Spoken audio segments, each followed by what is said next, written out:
Hello viewers, welcome to the Animation Therapist channel. We are so glad to have you out there watching our educative contents. Today we're going to talk about perfectionism, a topic that's both fascinating and deeply personal for many people. We'll explore what perfectionism is, how it can affect our lives. We will explain the difference between healthy and unhealthy perfectionism and how we can overcome its negative effects. Our guest is an expert in this field and will provide insights and advice on this topic. We've all heard the saying, perfection is the enemy of good.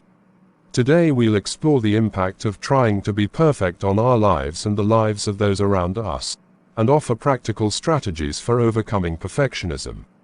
Join me as I welcome Dr. Paul to the Animation Therapist studio. Wow! Thank you for having me on the Animation Therapist channel. I'm so glad to be here. And I look forward to having a swell time here in the studio. Let's go straight to business. Can you describe in a detailed way what perfectionism is all about? Before I answer that question, I'd like to establish the fact that our focus will be more on maladaptive perfectionism rather than adaptive perfectionism. Therefore, our definition will be tailored towards having a better understanding of what unhealthy or maladaptive perfectionism is. Perfectionism can be referred to as the relentless pursuit of flawlessness and unrealistic standards of performance. It's often accompanied by fear of failure, as well as an obsessive need for control. Perfectionists tend to be highly critical of themselves and others, and they may become frustrated or anxious when they or others don't meet their standards. We can also describe perfectionism as an all-or-nothing kind of mindset that is characterized by the need for flawlessness and an intense fear of making mistakes. Perfectionists often have unrealistic expectations for themselves and others, and they may feel like they are never good enough. They may also experience excessive anxiety and shame, especially when they don't meet their high standards. In addition to what we've said, perfectionists may have difficulty accepting compliments or praise, and they may feel compelled to overwork or overachieve to feel worthy. The practice of demanding of others or oneself a higher quality of performance than is required by the situation also captures what maladaptive perfectionism entails.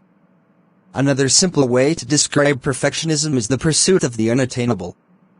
Perfectionists set goals that are impossible to reach, and they're never satisfied with anything less than perfect. Even when they achieve success, they focus on the flaws and shortcomings, rather than celebrating their accomplishments. Perfectionism is often driven by fear of failure and the need for approval from others. In short, perfectionism is a relentless pursuit of an impossible standard. Thank you for that elaborate explanation. There are different arguments out there about perfectionism, and that's why I would like to ask this question in clear terms. Is perfectionism a problem? While perfectionism can have negative consequences, there can also be some positive aspects. For example, perfectionists may be high achievers, who are dedicated to their goals and motivated to succeed. They may also have high standards for themselves and others, which can lead to high-quality work. In some cases, perfectionists may be very detail-oriented and thorough, which can be beneficial in certain situations. Perfectionism can be a problem. It can lead to negative consequences like anxiety, depression, and burnout. Perfectionists may also have trouble forming healthy relationships, since they may push others away out of fear of rejection or abandonment. Perfectionism can also interfere with productivity, as it can lead to procrastination due to fear of failure. So, while striving for excellence is not a bad thing, perfectionism can be very harmful if it's taken to an extreme. That was quite enlightening. Thank you, Dr. Paul, for that. So tell us, at what point does perfectionism become a problem? There is no one-size-fits-all answer to this question, as everyone's experience with perfectionism is unique. However, there are some common signs that perfectionism may be becoming a problem. I will share about 10 possible features of perfectionism. These may include 1. Struggling with procrastination, because you're afraid of not meeting your own high standards. 2. Being overly critical of yourself or others. 3. feeling a lot of stress and anxiety when things aren't going perfectly. 4. Not being able to enjoy life or be present in the moment because you're focused on achieving perfection. 5. Setting impossible goals for yourself and beating yourself up when you don't meet them. 6. Feeling like you have to be perfect in order to be loved or accepted. 7. Being unable to celebrate successes or feeling unsatisfied after achieving goals. 8. Constantly comparing yourself to others. 9. Avoiding taking risks or trying new things. 10. When you regularly avoid tasks due to fear of failure. These 10 points could be a pointer that an individual may have issues with maladaptive perfectionism.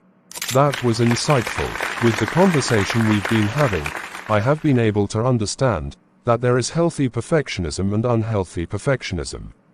Can you please differentiate between the two? Some people argue that there is a difference between healthy perfectionism and unhealthy perfectionism. Healthy perfectionists may have high standards, but are also able to be flexible and adaptable. They may be highly motivated and conscientious, but they don't beat themselves up for making mistakes. In contrast, unhealthy perfectionists may be rigid and inflexible, and they may experience a lot of anxiety and stress. It entails the practice of demanding of other, or of oneself, a higher quality of performance than is required by the situation. People at times believe that perfectionism is same as striving for excellence. Can you help us differentiate between perfectionism and striving for excellence? That's an excellent question. Most of the time, people confuse perfectionism for excellence.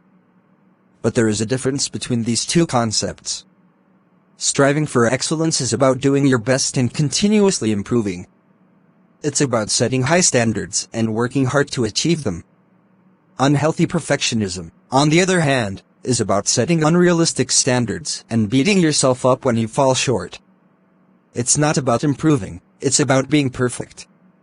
The key difference is that striving for excellence is flexible and healthy, while perfectionism is rigid and unhealthy. Another difference between perfectionism and striving for excellence can be summed up in two main ways: the source of motivation and the attitude toward failure. Perfectionists are often motivated by a desire to avoid criticism or failure. They may fear being judged or rejected if they're not perfect. In contrast, people who strive for excellence are motivated by a desire to improve and grow.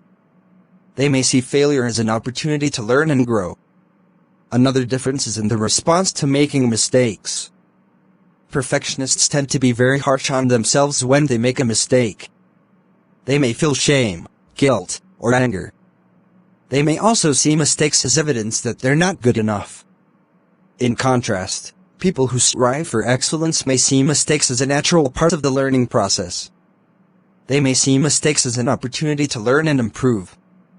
They may also be able to take a more balanced view of their mistakes, acknowledging both the positive and negative aspects. One last difference I will talk about is the outcome of the behavior. Perfectionism can lead to burnout, exhaustion, and even physical and mental health problems. The need to be perfect can take a toll on the body and mind. On the other hand, striving for excellence can lead to growth, resilience, and personal satisfaction. The difference is that perfectionism is focused on avoiding negative outcomes, while striving for excellence is focused on achieving positive outcomes. That was a great response. We would also like to know if perfectionism a trait or a personality. We've had people having back and forth with these concepts. For the sake of education, let me briefly explain what personality and traits mean. They are often used interchangeably, but there is a difference between them. Personality refers to the stable, long-term characteristics that make a person's unique individual style. Personality is simply the set of characteristics that defines a person's behavior. Traits, on the other hand, are more specific characteristics that may be part of a person's personality. Let's not go further to address the question you asked. Perfectionism is considered a personality trait, rather than a personality. Where the argument lies is whether perfectionism is a personality trait that is innate or learned behavior. There is some debate about whether perfectionism is a personality trait or learned behavior. Some experts believe that perfectionism is an inherent personality trait, while others believe that it's something that is learned through socialization and cultural norms. The truth is probably somewhere in the middle. Some people may be more prone to perfectionism due to their personality, but it can also be influenced by environment and life experiences. That means that nature and nurture interaction plays a significant role. Let's explore one interesting school of thought about perfectionism, which is the good parent, bad parent hypothesis. This school of thought suggests that people with perfectionist tendencies may have had a good parent who set high standards or a bad parent who was excessively critical or punitive. This combination can lead to a need to be perfect to avoid disappointing the good parent, while also fearing the bad parent's punishment for mistakes. The good parent, bad parent ideology proposes that people with perfectionist tendencies may have internalized the voice of a good parent who is demanding and perfectionistic. This internalized voice sets high standards and pushes the person to be perfect.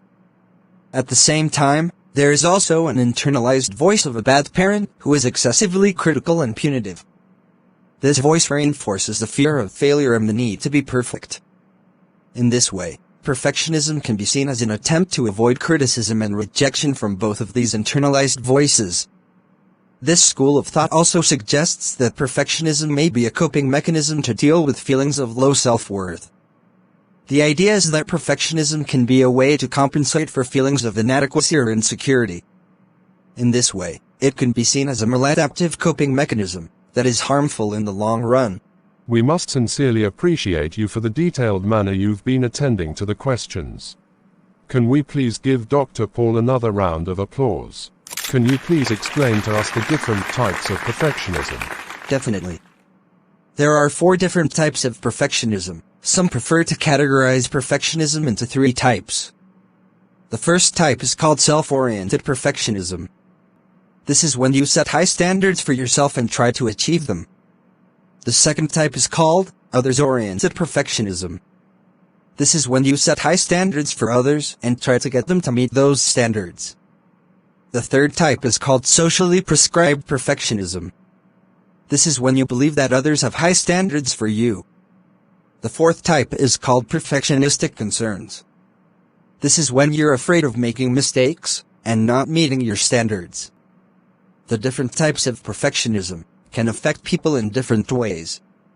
Self-oriented perfectionism can lead to feelings of anxiety and stress. Others-oriented perfectionism can lead to relationship problems. Socially prescribed perfectionism can lead to social anxiety and low self-esteem. Perfectionistic concerns can lead to procrastination and avoidance. Knowing your type of perfectionism can help you to find the best strategies for managing it. Let's start with self-oriented perfectionism. High self-standards, high personal goals, and a focus on success characterize this type of perfectionism. People with this type of perfectionism may feel like they're never good enough and that they can't relax until they achieve their goals. They may also feel like they need to work harder than everyone else to achieve success. The next type is other-oriented perfectionism. This type is characterized by placing high standards on others and trying to get them to meet those standards. People with this type of perfectionism may try to control others or be excessively demanding and critical. They may also find it difficult to accept other people's differences or flaws. The third type one we'll talk about in this discussion is the socially prescribed perfectionism. This type is characterized by feeling like others have high standards for you, and that you need to meet those standards to be accepted. People with this type of perfectionism may fear disapproval or rejection, and they may have low self-esteem. They may also have difficulty making decisions and may be indecisive. The last type is perfectionistic concerns. This type is characterized by being afraid of making mistakes and fearing negative consequences if mistakes are made. People with this type of perfectionism may avoid tasks or situations where they might make mistakes.